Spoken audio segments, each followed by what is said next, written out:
Alright, so this is my experiment of a tension together system using some Redwood fence posts. So in the first shot right here, I'm just cutting those spacers that you saw at 6 inches each. And I just set up this little table saw that I have to cut all those spacers to the exact length using that little wooden piece right there. And right here I'm cutting the headers, the header pieces that hold those eye bolts and tension cables, and these are at 10 inches each. So I cut about 4 or 5 of these, just always cut some extra. And right here I'm just setting up the cut for the notches that are going to go in all of the spacers and the headers. So each of these notches are about 3/8 of an inch, and you see me using the fence slat right there as a spacer to get the exact width.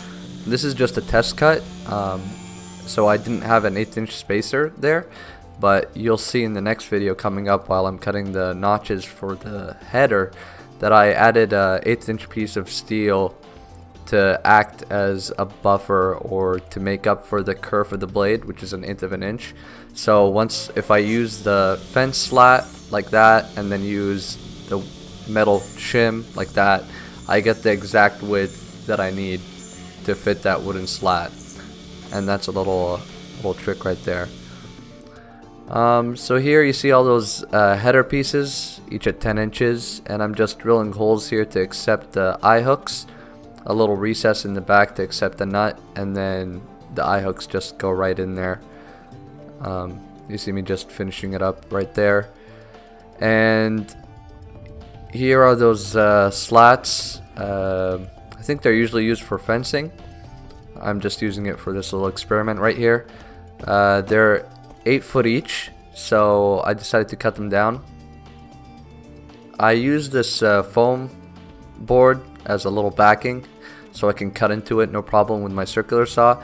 You see that it's about to break on me right now? Yeah, right there. That's because I didn't put anything underneath it, so I put some fence slats underneath just to carry it. And just for a closer look, here's that fencing slat again, and I just clamped 2 pieces together, measured 4 feet. I mark it with my knife with 2 marks 1/8 inch apart, and just use my speed square and a circular saw to cut them right in half. And I did this with about 20 or 40 pieces. Didn't take much longer than, I don't know, 15 minutes, 10 minutes, and just add it to the stack. Right here I'm going back to the header pieces and I'm starting to install the cable. So this is 1/8 inch steel cable, and you see me trying to crimp the furls around it.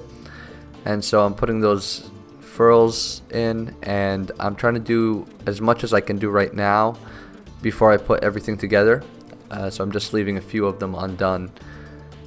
And here it all goes together. The slats go right on top of each other. I'm just aligning everything with my speed square, and they just all slot right on top of each other. And this is just another look. So you see that slot right there, just fits right in. And then this is the last piece, so the header piece goes right on top of there, and you can see that I left one end off.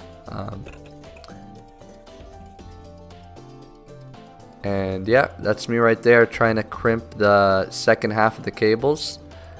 And it's really difficult to do from this, standing. I didn't think it would be this hard, but I should have measured a little better. Yeah, so here it's just tensioning the whole system together, and it held together pretty nice.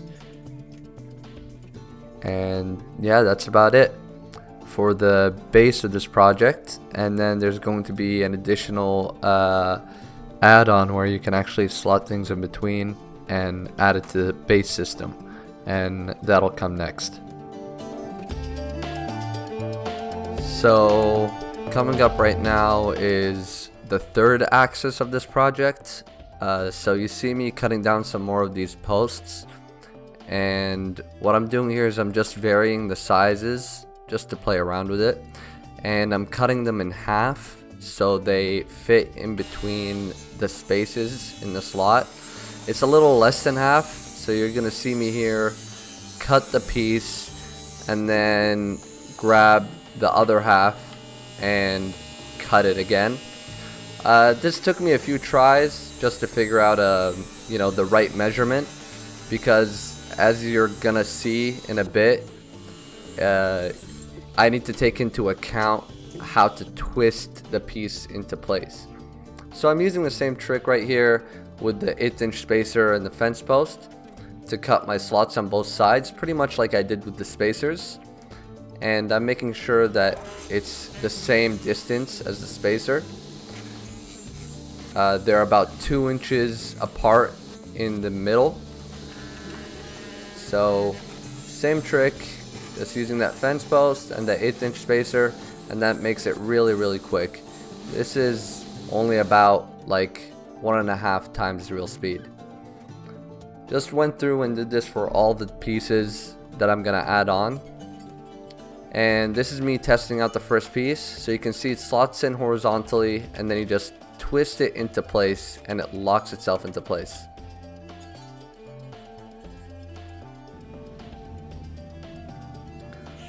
So I just took the piece out to the parking lot, and I'm just gonna start attaching these pieces, just trying to see how it works.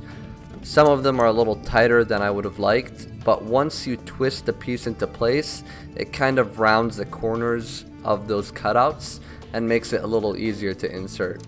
And the idea here is that it's an adaptable system that you can play around with and do pretty much anything with this third axis. So you can imagine putting a bunch of these together and making like a shelf or a bench space. You can also imagine this being a lot bigger and putting in these for hanging lights or any number of things. And that's how it locks in. So just playing around with it, wanted to have a little bit of fun right there. So I'll leave you guys with this smiley face.